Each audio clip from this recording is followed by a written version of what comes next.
Do livro Caminho, Verdade e Vida, capítulo 35, de 180, Semeadura, psicografado pelo médium Chico Xavier, através do Espírito Emmanuel.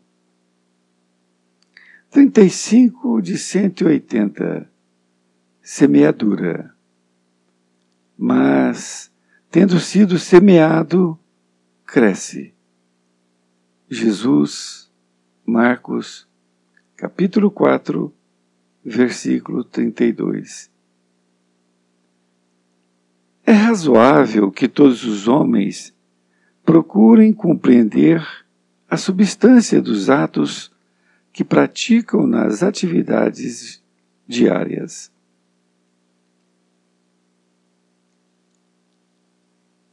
Ainda que estejam obedecendo a certos regulamentos do mundo que os compelem a determinadas atitudes, é imprescindível examinar a qualidade de sua contribuição pessoal no mecanismo das circunstâncias.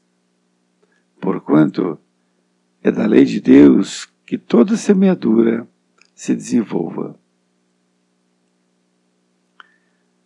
O bem semeia a vida, o mal semeia a morte.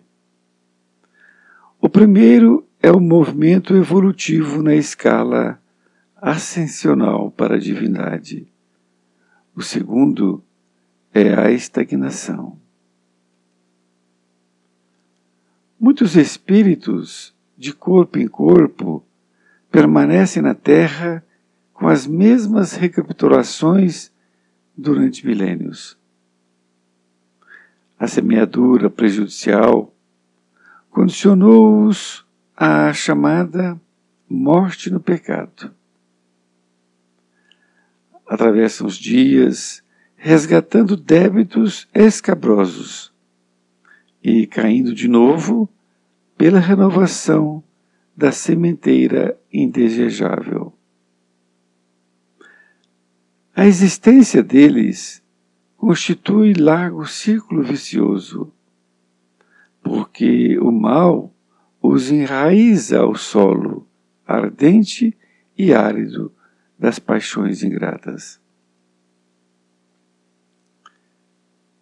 Somente o bem pode conferir o galardão da liberdade suprema, representando a chave única susceptível de abrir as portas sagradas do infinito à alma ansiosa.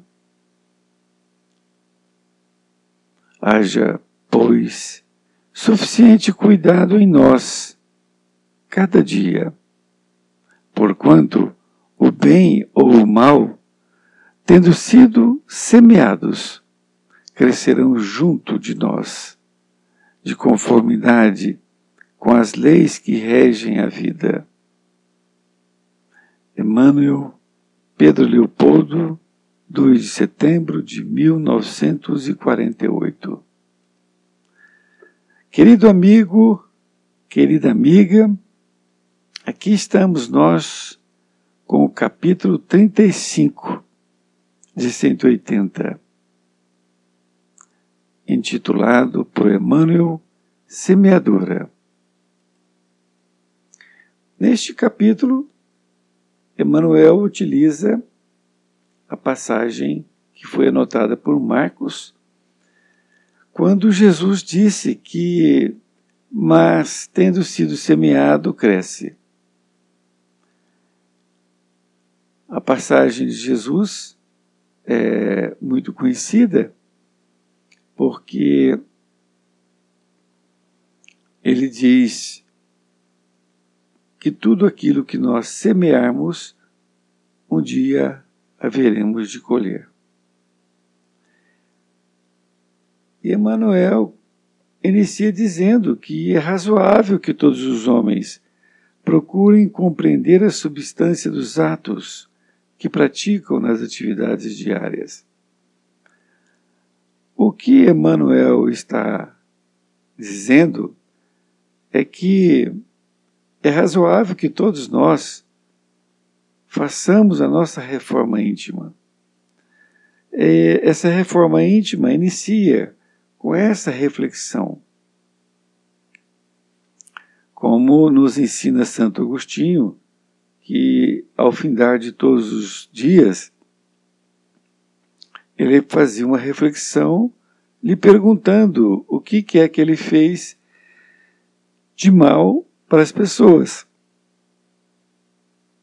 E aquilo que ele percebia que ele destratou uma pessoa ou falou alguma coisa que não devia, então no outro dia ele pedia desculpas para aquela pessoa. Ele se retratava, vamos dizer assim. E isso que Emmanuel nos diz aqui, que nós temos que fazer essa reflexão desses atos que nós praticamos todos os dias. E daí nós passamos então a fazer a reforma íntima, isto é, através dessa reflexão nós passamos a nos melhorar. Nesta outra parte, Emmanuel está nos advertindo, isso é importante nós compreendermos. Ele diz assim: ainda que estejam obedecendo a certos regulamentos do mundo, que o compelem a determinadas atitudes, é imprescindível examinar a qualidade de sua contribuição pessoal no mecanismo das circunstâncias. Porquanto é da lei de Deus que toda semeadura se desenvolva. Então ele está nos alertando para nós que estamos no mundo, que ainda que estejam obedecendo a certos regulamentos do mundo, ou seja, suponhamos que você tem um trabalho numa empresa e aí você tem que seguir os regulamentos da empresa, não é? Então você está obedecendo ali os regulamentos. Aí ele diz que os compelem a determinadas atitudes. Então suponhamos que você é compelido, isto é, você, na verdade, é como que obrigado a determinadas atitudes que não são tão boas, podemos assim dizer, né? É o que ele está querendo dizer. Mas ele diz que é imprescindível, ou seja, é de suma importância examinar a qualidade de sua contribuição pessoal no mecanismo das circunstâncias. Então, mesmo que aquela atitude que você está tendo, ela faz parte do regulamento do mundo, ali daquela empresa. Então, e que naturalmente não é tão boa assim, mas é imprescindível você examinar a qualidade da sua contribuição pessoal no mecanismo das circunstâncias. Então você tem que perceber a sua atitude. Como que você está fazendo aquilo que lhe foi determinado fazer. E ele diz que, porquanto a lei de Deus, toda semeadura se desenvolva. Isto é, aquilo que você praticar da sua contribuição pessoal vai desenvolver junto a você. Não é na empresa que determinou que você fizesse aquilo. Porque é uma contribuição pessoal sua. E ele diverte, dizendo que o bem semeia a vida e o mal semeia a morte.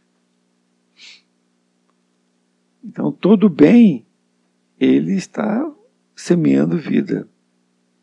Quanto ao mal, é morte. Ele diz que o primeiro é um movimento evolutivo na escala ascensional para a divindade. O segundo é a estagnação. É muito interessante isto, porque quando você pratica o bem, você está neste movimento evolutivo da escala ascensional para a divindade. Você, então, está indo em direção ao Pai, quando você pratica o bem. No entanto, ao praticar o mal, você está estagnado. Isto é, você está paralisado ali na sua evolução. Porque o espírito, ele não regride, não é? Mas ele pode ficar estagnado quando está ali trabalhando com o mal. Nesta outra parte, ele diz: muitos espíritos de corpo em corpo permanecem na Terra com as mesmas recapitulações durante milênios. Então, ele está afirmando que há uma leva de espíritos que estão na Terra com as mesmas recapitulações durante milênios. Isto é, recapitulações são recordações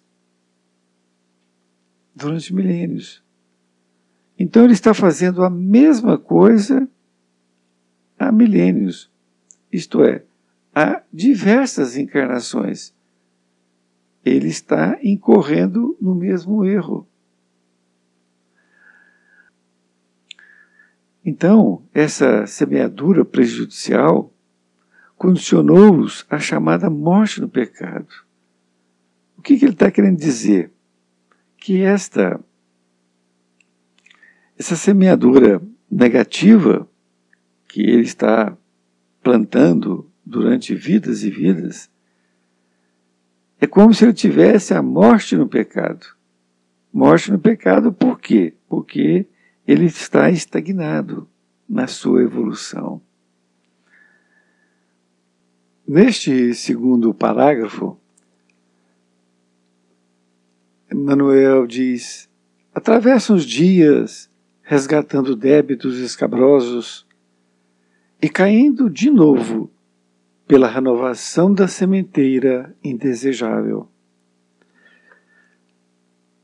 A palavra escabrosos significa difíceis. Então, essas pessoas atravessam os dias resgatando esses débitos escabrosos, resgatando, reajustando esses débitos, não é? Difíceis. Mas, logo depois, caindo de novo pela renovação da sementeira indesejável.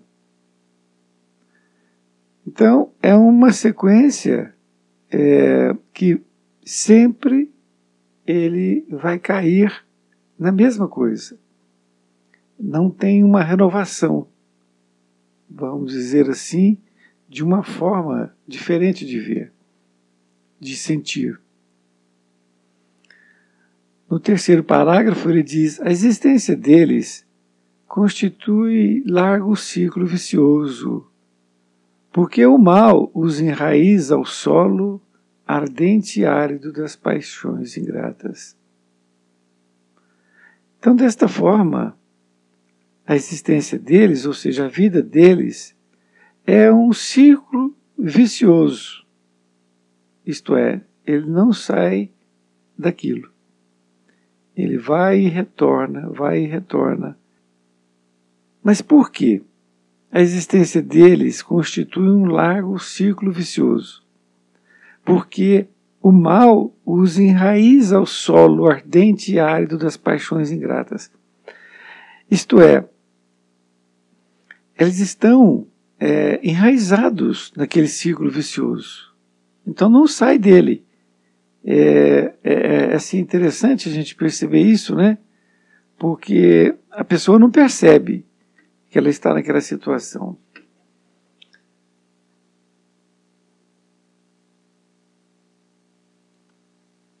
Nesta última parte, ele diz: somente o bem pode conferir o galardão da liberdade suprema, representando a chave única, susceptível de abrir as portas sagradas do infinito à alma ansiosa. A palavra galardão significa recompensa. Então, Emmanuel está dizendo que somente a prática do bem que a gente possa fazer vai conferir essa questão do galardão, isto é, dessa recompensa que nós vamos ter de receber a liberdade suprema. Porque nós sabemos que quando nós estamos ligados no bem, os bons espíritos nos assistem, não é? Agora, quando nós estamos ligados ao mal, são os espíritos inferiores que também nos assistem, de certa forma, não é? Só que tem uma diferença. Os bons espíritos, eles nos querem livres. Eles querem o nosso bem, para que nós possamos cada vez mais evoluir. Ao passo que espíritos inferiores, eles querem nos aprisionar. Então esta é a diferença enorme entre o bem e o mal. Por isso que Emmanuel escreveu Liberdade Suprema, não é? Que ele diz ainda representando a chave única, susceptível de abrir as portas sagradas do infinito à alma ansiosa. A colocação dele, que esta liberdade que nós vamos adquirindo é uma chave que tem condições de abrir essas portas do infinito. Então nós temos condições de evoluir sempre, cada vez mais indo ao Criador. E na conclusão ele diz: haja, pois, suficiente cuidado em nós, cada dia, porquanto o bem ou o mal, tendo sido semeados, crescerão junto de nós, de conformidade com as leis que regem a vida. Então, no último parágrafo, ele faz mais um apelo, ou seja, ele faz mais essa colocação de tudo que ele fez, né? Então, que nós tenhamos o suficiente cuidado conosco, né, a cada dia. Porque ele diz que o bem ou o mal, tendo sido semeados, ou seja, se você optou, não é? Porque na verdade é a escolha. A gente escolhe plantar o bem ou o mal. Mesmo aquelas coisas que a gente acredita que não são mal, ou é um mal pequeno. Nada disso. Mal é mal, bem é bem, não é? Então, aquilo que foi plantado crescerão junto de nós, de conformidade com as leis que regem a vida. Então, é uma lei de Deus, uma lei natural. Não tem como derrogar a lei. Não tem como falar, não, eu não vou estar sujeito a esta lei. Todos nós estamos sujeitos à mesma lei. Então aquilo que a gente pensa, aquilo que a gente fala, aquilo que a gente faz, nós estamos plantando. E é isso que ele nos lembra dessa questão da semeadura. O que estamos semeando? Foi muito bom estar com você. Espero encontrá-lo em próxima oportunidade. Fique com Deus.